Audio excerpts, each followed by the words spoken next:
Okay. Hey guys, Alex here. Okay, trying to continue with my lesson on the B.B. King soloing. Last time we talked about B.B.'s approach, two-part approach, where he's first playing a little bit more sophisticated and slow intro, and then goes on in the second part goes into more like forceful approach. Today I want to maybe break it down apart a little bit, but first I want to excuse me, talk about the harmony. So again, blues is very simple, 3 chords, but these 3 chords are dominant chords. And we need to understand how these dominant chords constructed. So first thing to know is that each chord consists of 3 or more notes or tones who are different in pitches. So we have different, low notes, low pitch, high pitch, medium, etc. The harmony in general is based on stacking up different pitches and then playing them all together. The difference in pitch is called the interval, and here in the Western tradition, the interval that is mostly used is the third, which means 3 steps from the bass tone to the next higher tone or pitch. There's one full step and one half step. So we can illustrate that by looking at the guitar. The guitar is very physical and it is very easy to illustrate that. So we have a string that's vibrating. For example, this is the low E string, and it has certain length and a certain thickness, which determines how frequently it will vibrate. The thicker the string, the more weight, it is gonna vibrate slower. The higher the string, like the thin string, vibrates higher because it has less weight and it can vibrate quicker. And so it's about frequencies. High frequencies create high pitch tone, lower frequencies create low pitch tone. And so here, if we go back to the low E string, hit it, and if we now shorten it by pressing it, our finger against the fretboard, at let's say at the 4th fret, it's higher pitch. So this higher pitch here is what we call the third. So we go, each fret on the guitar represents half step, and then we go like, this is one half step. If we go to the 2nd fret, it's the whole step. We go open, half, whole step, half step, whole step, right? So if we go 2 whole steps, we call this major third. If we go whole step and half step, minor third, sorry. So major, minor. Then if we pick, let's say we stay in the key, a major key, which is this one, the 4th fret on the E string. If we now add another minor third, which is 1 full step, 1 half step, this note here is the 5th, but it's actually the minor third from the major third. So open, root note, major third, 5th, 1, 2, 3, 4, 5. So you can see that the harmony is based on stacking thirds on top of each other so that we get this chord. This is E major, right? This will be E minor. Or here, right? Now, blues is also based primarily on the dominant. What is dominant?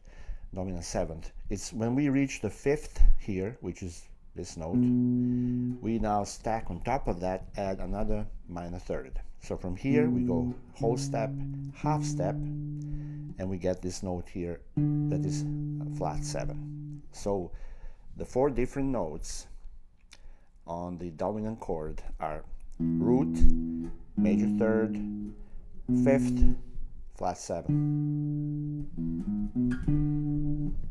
And we go.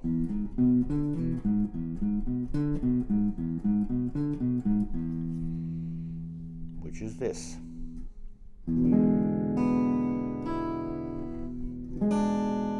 Right? Or this is E7, dominant 7. In the key of A, it would be like root, major third, fifth, and then flat 7.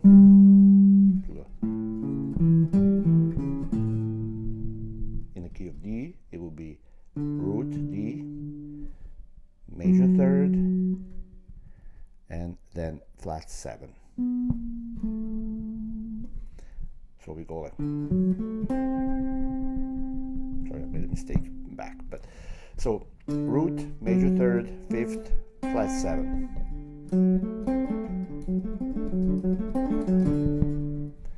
And going back to the actually in this case, because we're in key of A, we go to the fifth chord, which is E, which again we already covered major 7 in the key of E. So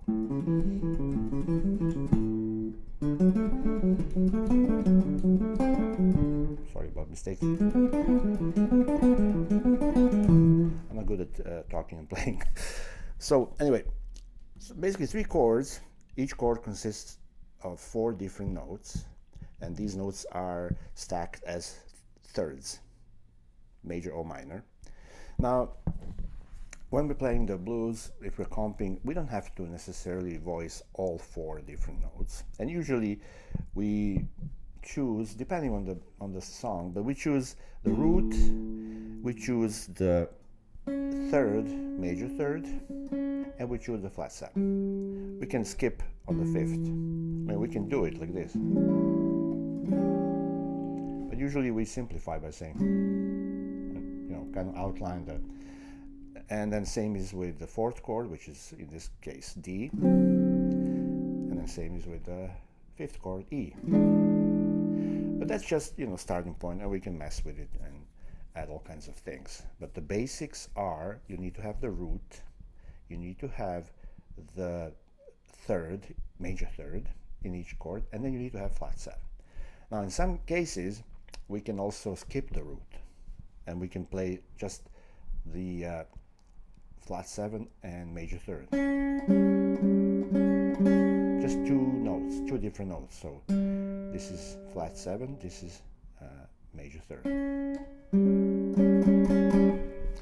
All right, so another thing I want to mention here before we go into analyzing Bibi's solo is what's the characteristic of blues playing is, because it's dominant, it really is not clear when we voice this chord. Is this major or minor? I mean, it does have major thirds, so you would think this is major. However, as you've probably heard in many blues songs, it's always kind of flip-flopping between minor third and major third. So in the key of A, major third is C sharp, and minor third is C. So in blues, you always hear like, or. So even though we are sitting on this chord that firmly outlines major third, the melody line can also tease from lower, one step, half step lower, right? And same applies for D chord, and of course for the E chord.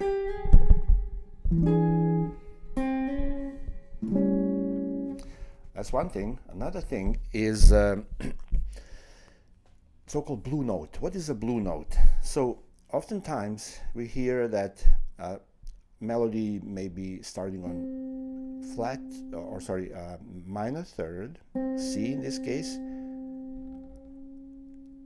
and then slowly slides or bends towards the major third.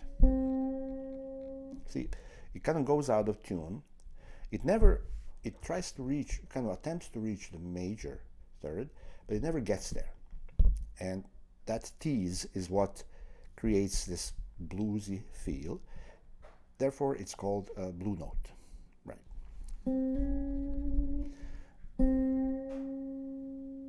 And so there's one characteristic that you can always do. You can start from the minor third, you can slightly bend towards major, but you don't get there. And you kind of train your ear to know how far you go, right? Now, another characteristic of the blues tonality is another interval, which is called tritone.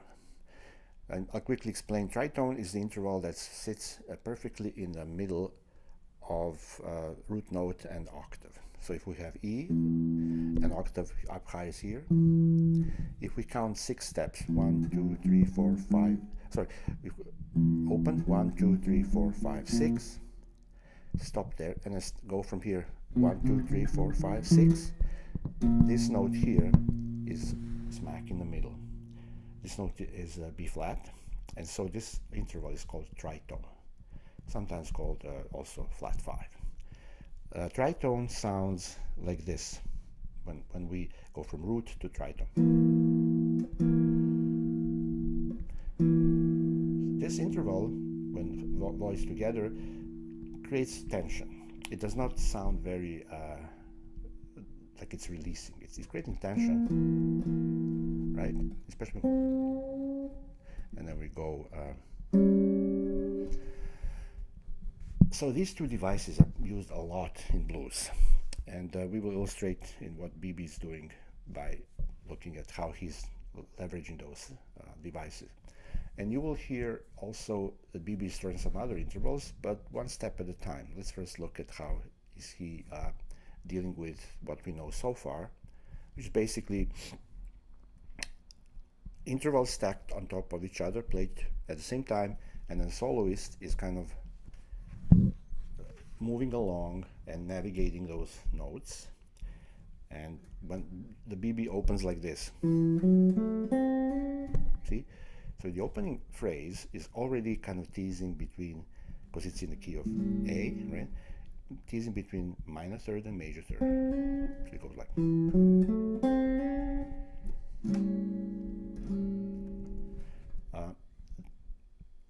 What notes is he playing? He starts with the 5th on A, which E, goes into unusual F sharp.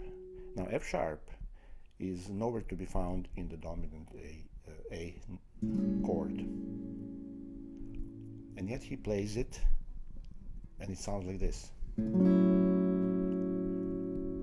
This is called A6, because F sharp is the 6th interval. So we go 1, 1, 2, 3, sorry, 1, 2, 3, 4, 5, 6, or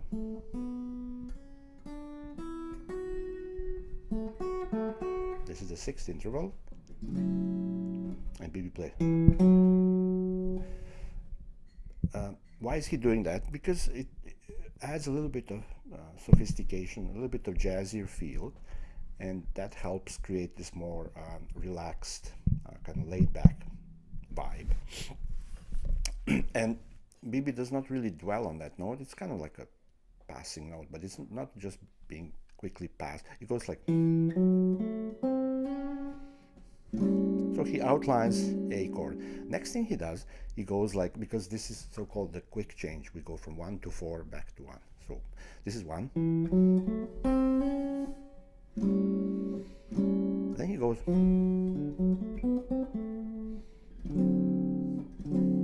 Now he's jumping to the 4th chord in the progression.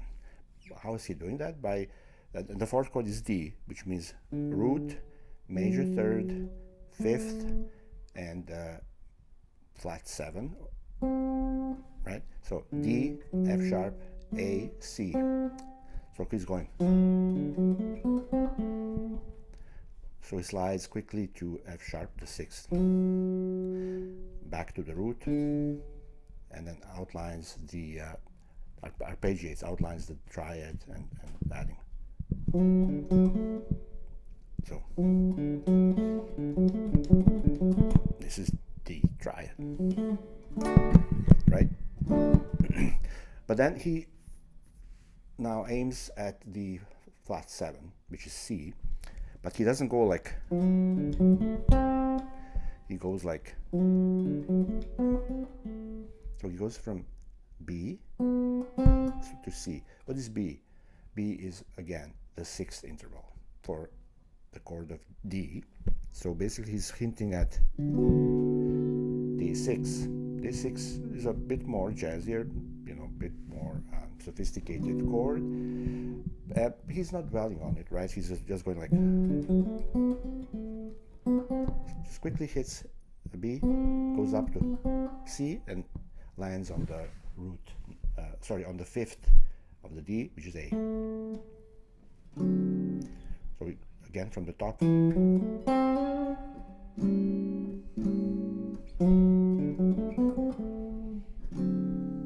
This is D dominant. Now back to A.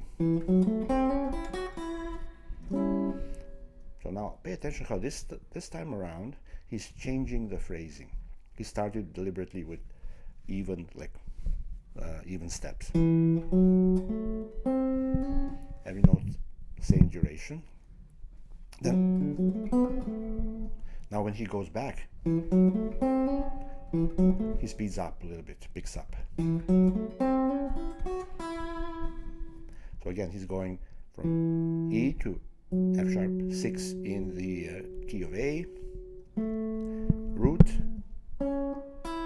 So this is a triad for A, right? So he goes like, no. And again, here he is, this is the 5th, and it goes up to 6th and back. And ends on the 5th. So from the top, from the beginning.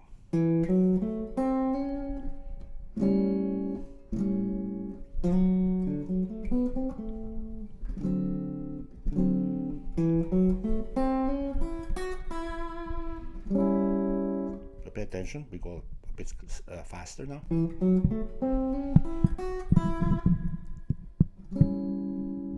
And now we are going into another elaborate, so while we're staying in the key of A. Sorry, I have to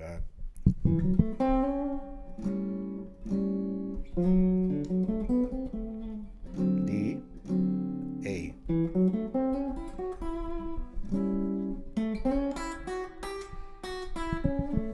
Now, so he goes again.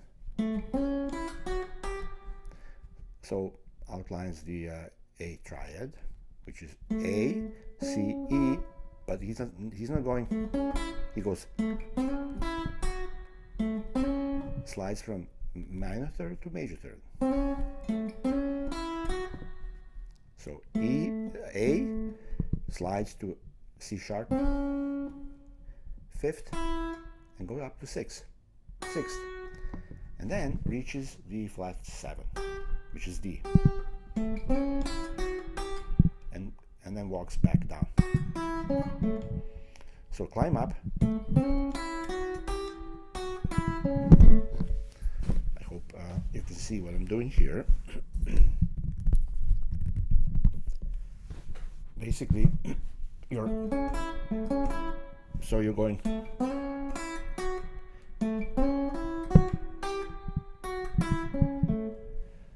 back to the root, and it goes like into this really interesting phrase. Sorry. Okay. Now what is this? When he goes,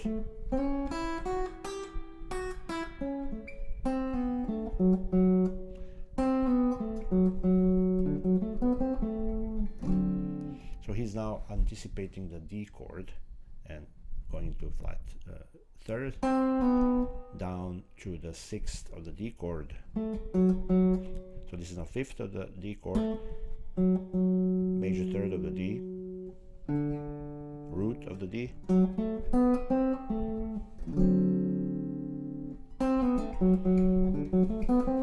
so the phrase goes like this: twice on the major third, quickly go up the triad for the D, again hits the sixth and then flat 7, back to the fifth of the D. So let's take it from the top again just to repeat.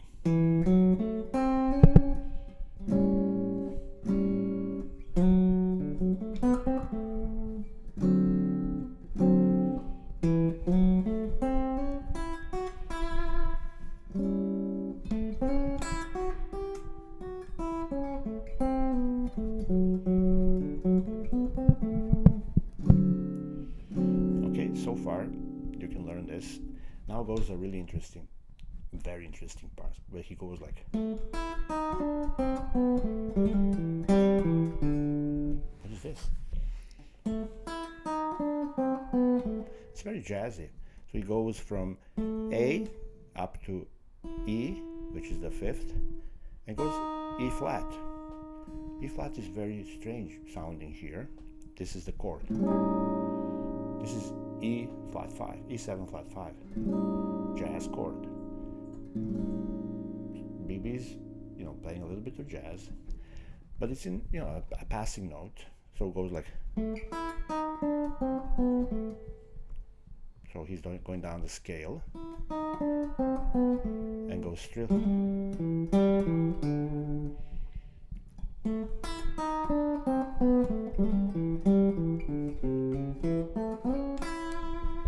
This is all in A. Oh. Sorry.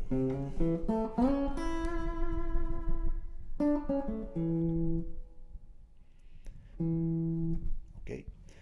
So basically outlining, fooling around, going up and down, hitting the notes in the A dominant chord, but also throwing in some flat 5 for A chord, and also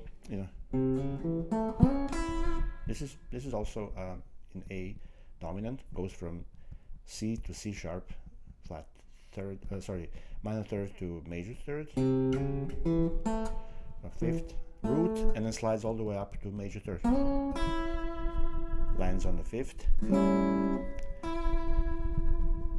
and then this is the just falling back on the. This is the A, and finally, no, this is sorry. I lost my place.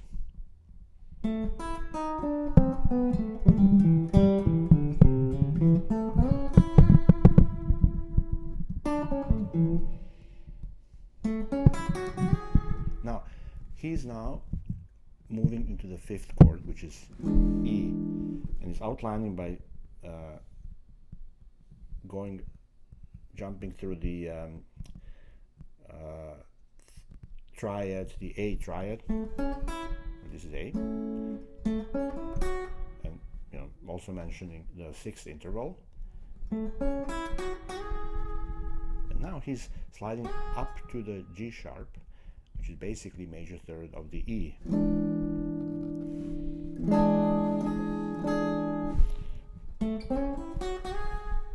And now he's going to do a little bit of acrobatics, utilizing a little bit of chromaticism, which means playing 3 notes in a half step in a row.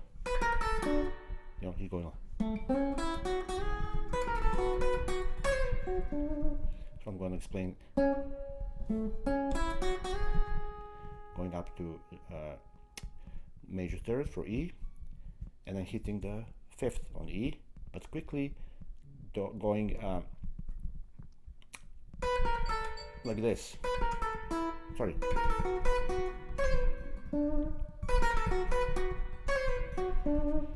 Very interesting, right? He's going B, B flat, A, back to B, and jumps on the second string to F sharp.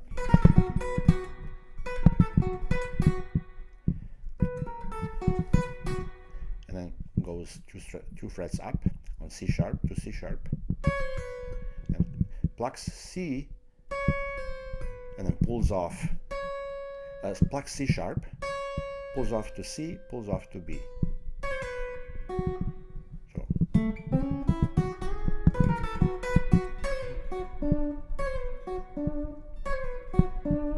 So this thing is C sharp, B, F sharp, D, so-called E9 in jazz. So it's E dominant plus the ninth interval. So again.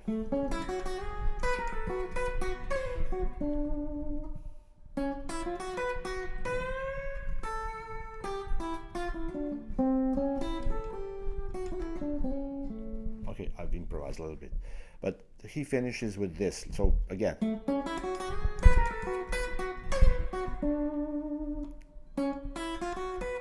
So again, when it goes, this is an E, C sharp, and then chromaticism climbing up from the fifth on A, half step, but this time he picks all three notes. E, F, F sharp. So again, B, F sharp. And now bends from B to C sharp, full step.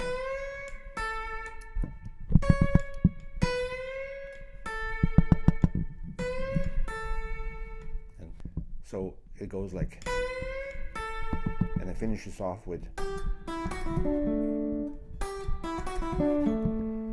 So this is in flat 7. Go flat 7, go to back to E, and sixth. Sorry. Flat 7, E, F sharp to the 6th, 5th. D is passing tone. This is the fourth interval on the A. It's a passing tone. So. Then I go C sharp, C, hammer on C sharp, hit the root, and then you can end the phrase with B flat 7, A. Okay, I hope I didn't manage to confuse you. It's kind of different, but I hope this gives you a little bit of insight into the thinking behind this solo. For the next time, I'm hoping to go into the second part of the solo, but if something is not clear about this, and if I manage to mess up, maybe send me a comment below. I will read the comment if you want me to explain something else or elaborate on what I did here, and then we can talk some more. But in the meantime, I'm signing off, and looking forward to seeing you soon, and thank you very much for watching. Bye.